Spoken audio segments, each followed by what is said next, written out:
والا اغي یو 2 منټو کې د خپل نظر.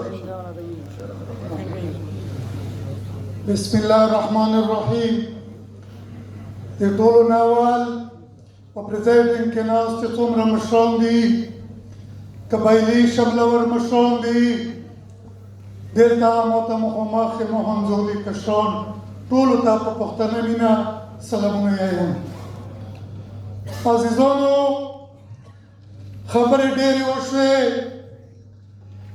خو هغه دیدار صاحب یو شعر دی یای چې اوده یې ساتي ځکه چې خوبونه یې خرڅېږي، اوده یې ساتي ځکه چې خوبونه یې خرڅېږي.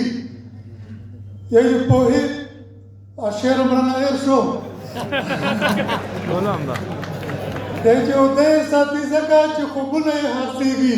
پوهېږي که د کام چېرته بیدار شو کیسه ختمه.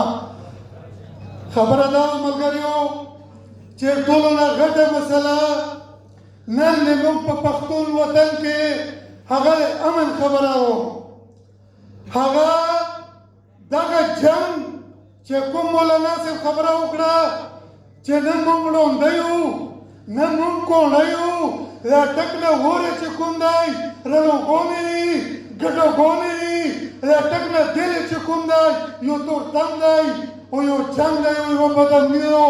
دا دغه ریاست هغه پالیسي دي، دا دغه ریاست هغه پراکسي وار دی چې دلته یې خپل مفادات دي. خو آیا یوه خبره کوم چې آیا کوم پښتون مشر، کوم سیاسي مشر، مولانا صاحب، اسفندیار صاحب، محمود اچکزی صاحب، سراج الحق صاحب یا دغو قبایلي مشرانو کله دا پرېکړه کړې چې روچات شو او دلته موږ د جنګ کوو، په وزیرستان کې جنګ کوو، په خیبر کې جنګ کوو، په بوجاول کې جنګ کوو؟ کله یې ویلي؟ نو نن چې د جنګ دی معلومه شوه چې د جنګ د موږ نه دی، د جنګ د تو نه دی، د جنګ د دغو مشرانو نه دی، د جنګ د پښتون نه دی، د جنګ پردی دی. چې د جنګ پردی دی نو دا کله راغلو؟ دغه تاریخ وګورو، دلته په انضمام خبره وشوه. دغه تاریخ دا نه دی چې دا 2018 نه پاس راغو. انضمام نه و شوی چې مطبوع شوی و، انضمام نه و شوی چې زه بې کوره شوی یم، انضمام نه و شوی چې ګډ دوی پسونه غوندې مې په دغه وطن کې ځالولې ده.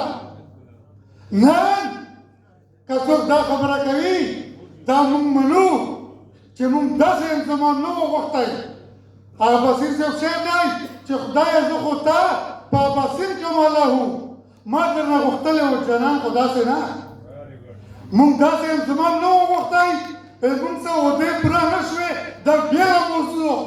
خو دا جنګ چې 15 کاله وشول دا انضمام نه و شوی چې مرتبوی شوی و. دا نظام چې په 15 کاله کې دغه افتیار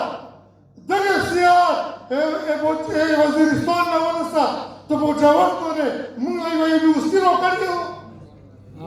خبره دا و چې دا څوک د انضمام مخالفت کوي.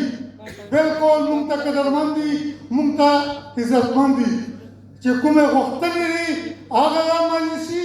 او دویمه خبره دا کوم چې افتیار که تاسو هغو ځوانانو له یوسو، زه یې په سکول کې وم چې افتیار مخالفت مو شروع کړی تر نن پورې. که ته دا ختموې داسې نظام د عوام له لوره چې موږ یې وګورو، موږ یې سټډي کړو. که باقي داسې نظام وي چې هغه یې منلو وي چې څه پې جرګه وکړو، پې خبره وکړو. او که ته افتیار لورې چې یو پرتیکل ټول ضلع ټولې جلسې پوت شو، یو ملک هغه محترم موږ بې ناستو، موږ ته بې تحصیلدار ټایم نه راکولو. داسې خبره نه و.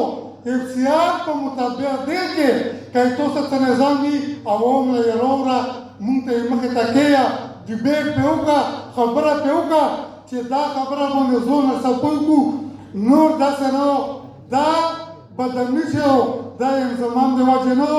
دغه ریاست، دغه ریاستي ادارو، دغه استعماري قوتونو، دغه انټرنیشنل استعماري قوتونو د جنګ 15 کولا وشو چې پښتون په خوره جوړ کړی دی د هغه زوی نه لټول پکار دي چې کوم ځونه جوړ دی یا چې وطن وطن جنت جنت وطن زما اختیار مې ورکې نشته دلال یې تور سړی دی او جرګه یې کوي بل څوک د خپلې خاورې دغه جنګ له کومه نامه ورکړم عنوان ورته یو څوک دي او معنا یې کوي بل څوک ډېره